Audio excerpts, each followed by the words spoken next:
চুয়াডাঙ্গার বিষয়টি গণমাধ্যমে যেটি এসেছে এবং আমরাও দেখতে পাচ্ছি যে আবহাওয়া অধিদপ্তরের তথ্য অনুসারে রেকর্ড তাপমাত্রা। তো সার্বিকভাবে সেই এলাকার বিষয়টি আপনার কাছে সেই পরিস্থিতি সম্পর্কে জানব। প্রথমে বলতে হয় চুয়াডাঙ্গা মূলত ভারত ঘাসা একটা জেলা। চুয়াডাঙ্গায় শীতের সময় যেমন শীত পড়ে, ঠিক গরমের সময় কিন্তু অনুরূপ বেশি গরম অনুভূতি হয়। এটা প্রতি বছরের ন্যায় এবারও একই অবস্থা বিরাজ করছে। মূলত পয়লা বৈশাখ থেকে চুয়াডাঙ্গায় তাপপ্রবাহ শুরু হয়েছে। প্রথমে মৃদু ছিল, তারপরে মাঝারি, তারপরে তীব্র এবং শেষ পর্যন্ত অতি তীব্র তাপমাত্রা বিরাজ করেছে গত 2 দিন।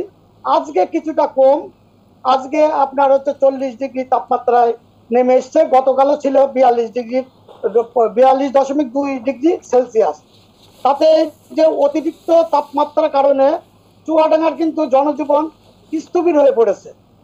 চুয়াডাঙ্গায় যে তাপমাত্রা, এই তাপমাত্রার কারণে নির্ময়ের যে মানুষগুলো অত্যন্ত কষ্টের জীবনযাপন করছে। যেমন ধরেন যারা ডে লেবার আছে, নির্মাণ শ্রমিক, ভ্যান চালক, রিক্সা চালক, এরা অধিক 1 ঘন্টা কাজ করছে, আরো 1 ঘন্টা তাদেরকে রেস্ট নিতে হচ্ছে। এতে এতে কিন্তু আপনার তাদের কিন্তু আয়ও কমে গেছে, আয় অর্ধেকে চলে এসেছে। জনাব রফিক রহমান, আপনি একটু বলবেন লোডশেডিং এর অবস্থাটি কি? লোডশেডিং এর তো একটা ম্যানেজমেন্ট করতেই হচ্ছে বিদ্যুৎ বিভাগকে, যেহেতু লোডশেডিং এর কথা যদি বলতে হয়, শহর কেন্দ্রিক কিছুটা ভালো, তবে গ্রামের অবস্থা ভয়াবহ। গ্রামে আপনার 24 ঘন্টার মধ্যে প্রায় অর্ধেক সময়টাই লোডশেডিং থাকছে। এতে আরো সমস্যা, লোডশেডিং এর অবস্থা খুব খারাপ।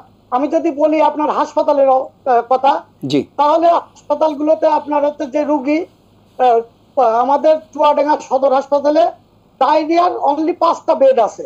এই 5টা বেডের বিপরীতে আজকে আমার সাথে সদর হাসপাতাল কর্তৃপক্ষের কথা হয়েছে, আজকেও আপনার 70 থেকে 80 জন আপনার ভর্তি হয়েছে। প্রতিদিনই কিন্তু 70-80 জন করে রুগী ভর্তি হচ্ছে এবং এতে কিন্তু চিকিৎসা দিতে যাওয়ার অত্যন্ত হিমশিম খেতে হচ্ছে আমাদের চিকিৎসক এবং নার্সদের।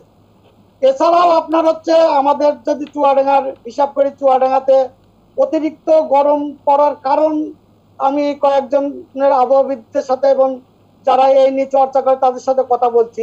তারা বলছে যে আপনার চুয়াডাঙ্গায় বেশি গরম পড়ার কারণ এখানে জলাশয় কম, 1, 2 এখানে যে পরিমাণ গাছ থাকার কথা সেই পরিমাণ গাছ নেই এবং চুয়াডাঙ্গার উপর দিয়ে কর্কট ক্রান্তি রেখা গেছে ভারতে।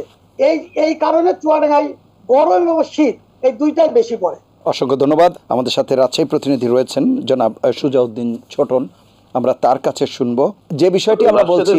সুজাউদ্দিন ছোটন, এমনিতেই আমরা রাজশাহী বা উত্তরাঞ্চলের কথা জানি যে একটু চরম ভাবাপন্ন, যে গরমের সময় হয়তো প্রচণ্ড গরম, শীতের সময়ও প্রচণ্ড শীত, এরকম একটি বিষয় থাকে। সেই জায়গাতে এখন যে অবস্থা সেটি একটু বর্ণনা করবেন আপনি। এখন পর্যন্ত 40 এবং 41 ডিগ্রি সেলসিয়াসের মধ্যে ওঠানামা করছে তাপমাত্রা। গত বছর কিন্তু আপনার 43.5 ডিগ্রি পর্যন্ত উঠেছিল।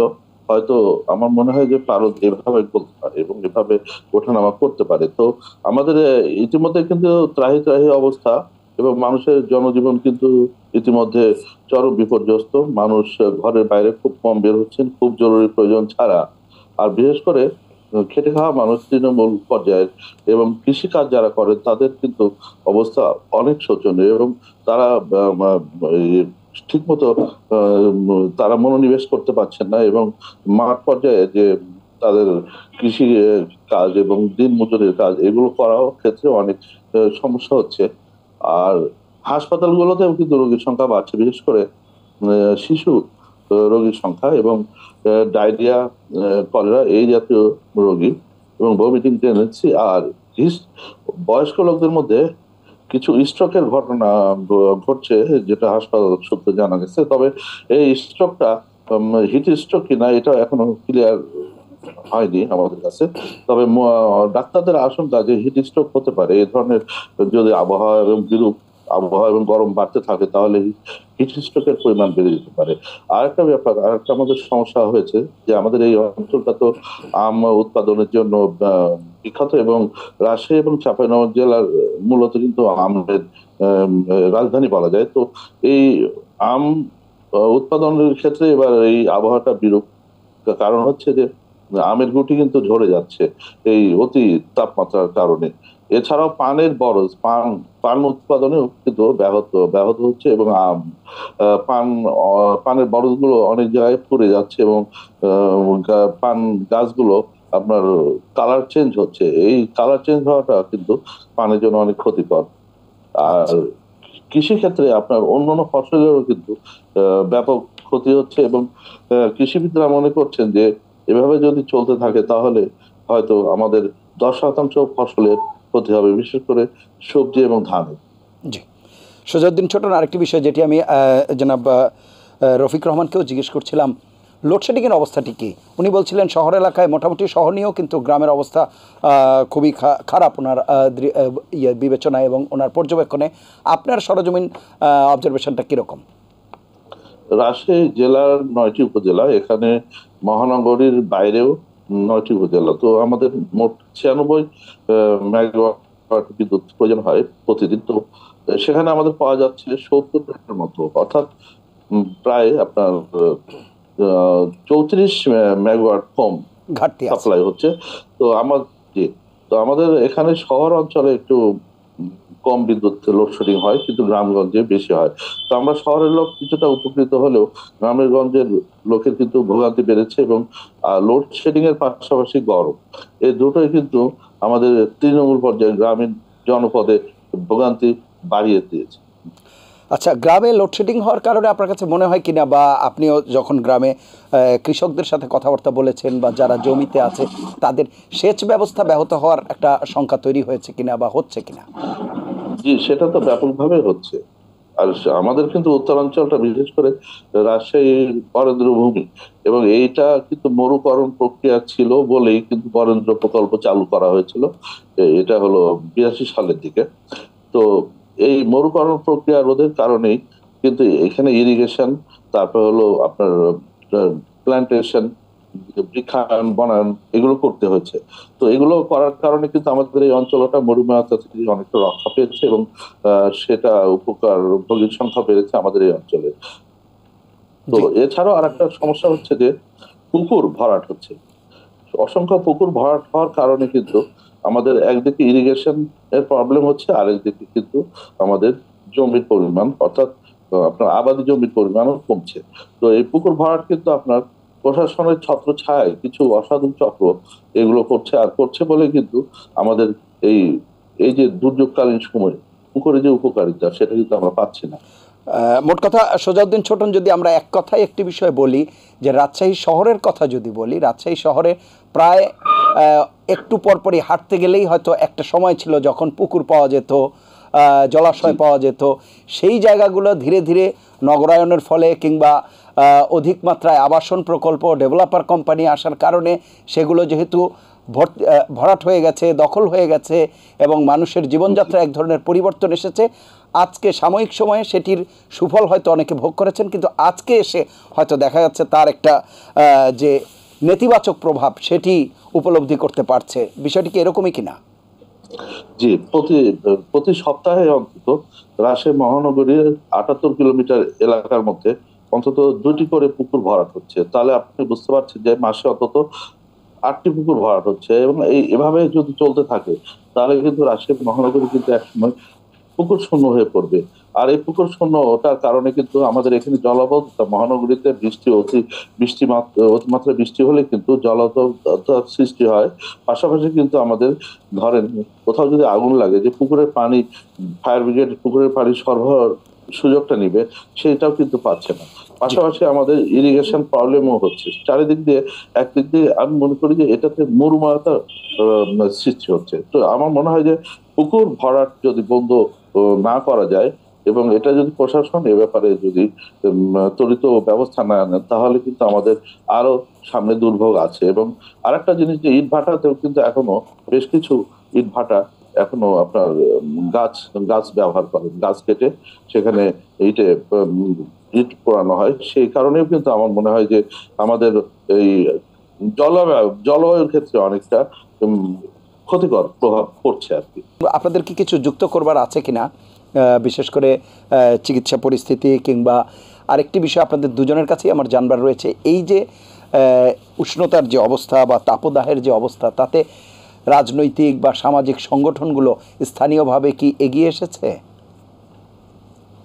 প্রথমেই রাজনৈতিক তৎপরতা তেমন একটা চোখে পড়ে না, তবে কোনো কোনো জনপ্রতিনিধি কিছু কিছু কাজ করছেন তাদের এলাকায়, এটা সঠিক। তবে সিভিল সার্জনের অধীনস্থ যেসব উপজেলা আছে এবং অন্যান্য যে ইনস্টিটিউশন গুলো আছে, বিশেষ করে ক্লিনিক, ডায়াগনস্টিক সেন্টার, সেগুলো কিন্তু সঠিকভাবে চলছে না এবং তারা কিন্তু সঠিক নিয়ম না মেনে চিকিৎসা ব্যবস্থা চালু রেখেছে। ডাক্তারদের অবহেলা আছে, নার্সদের অবহেলা আছে, এগুলো তো সিভিল সার্জনের দেখা উচিত, কিন্তু তিনি তো সঠিকভাবে দায়িত্ব পালন করেন না, এটা আমাদের কাছে দুঃখজনক। আর একটা ব্যাপার যে তৃণমূল পর্যায়ে, গ্রামীণ পর্যায়ে যে সচেতনতা বৃদ্ধির জন্য যেসব কার্যক্রম হাতে নেওয়া দরকার, সেগুলো কিন্তু সঠিকভাবে হচ্ছে না। কোনো শহরে কিন্তু কিছু কিছু জায়গায় মাইকিং করা হচ্ছে মানুষকে সচেতন করার জন্য, এই গরমে কি করতে হবে, কিভাবে চলতে হবে না, এবং কোনটা মেনে চলতে হবে, কোনটা মেনে না চললেও চলবে।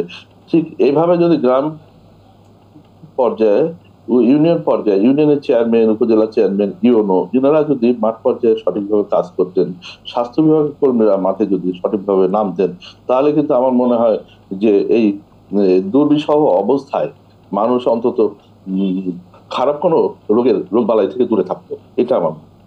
অসংখ্য ধন্যবাদ। জনাব রফিক রহমান। আমাদের এখানে আপনার কথাই বলি যে চুয়াডাঙ্গাতে রাজনীতি কোনো কর্মকাণ্ড আমরা সেরকম দেখিনি যে আগে আসার জন্য। এই যে এই গরমে আপনার হচ্ছে শীতের সময় যেমন কম্বল টম্বল দেয়, এইভাবে এখনো পর্যন্ত চুয়াডাঙ্গাতে আপনার হচ্ছে কোনো রাজনীতি দল আগে এগিয়ে আসেনি। তবে জেলা প্রশাসনের পক্ষ থেকে গতকাল আপনার হচ্ছে দুর্যোগ ব্যবস্থাপনা একটা কমিটির মিটিং হয়েছে, তাতে আপনার হচ্ছে সিভিল সার্জনের প্রতিনিধি, কৃষি কর্মকর্তারা এবং বিভিন্ন দপ্তরের যেরকম প্রাণী সম্পদ কর্মকর্তারা তারা থেকেছে এবং তারা কিছু গাইডলাইন দিয়েছে। যেমন হচ্ছে আপনার হচ্ছে আপনার স্বাস্থ্য বিভাগের পক্ষ থেকে বলা হয়েছে অতিরিক্ত পানি খাওয়া, সুতির জামা কাপড় পরা এবং আপনার হচ্ছে পশু পাখিকে বেশি করে গোসল করানো, বারবার গা ধোয়ানো, এই ধরনের কিছু পরামর্শ দিয়েছে।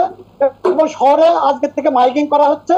এই মূলত আপনার হচ্ছে চুয়াডাঙ্গাতে হচ্ছে সচেতনতা করার জন্য জেলা প্রশাসন থেকে কিছু উদ্যোগ নেওয়া হয়েছে। চুয়াডাঙ্গাতে একটা জিনিস বলে রাখি, সেটা হচ্ছে আমাদের প্রায় 1 লক্ষ হেক্টর জমিতে চাষ হয়। এর মধ্যে মূলত বাংলাদেশের মধ্যে সবচেয়ে বেশি চাষ হয় কিন্তু ভুট্টা চুয়াডাঙ্গাতে। এই ভুট্টাগুলো উঠে যাওয়ার কারণে চুয়াডাঙ্গার কিছুটা কৃষক রেহাই পেয়েছে। বর্তমানে 35,000 হেক্টর জমিতে ধান চাষ আছে এবং ধান কিছুদিনের মধ্যে উঠবে। আর আপনার 3,000 হেক্টরের জমিতে আমের আবাদ আছে। সেটা আম তো এবার সম্ভবত আপনার যে অবস্থা, তাতে আমের ফলন বিপর্যয় হবে। এই মূলত চুয়াডাঙ্গার অবস্থা। জি, অসংখ্য ধন্যবাদ।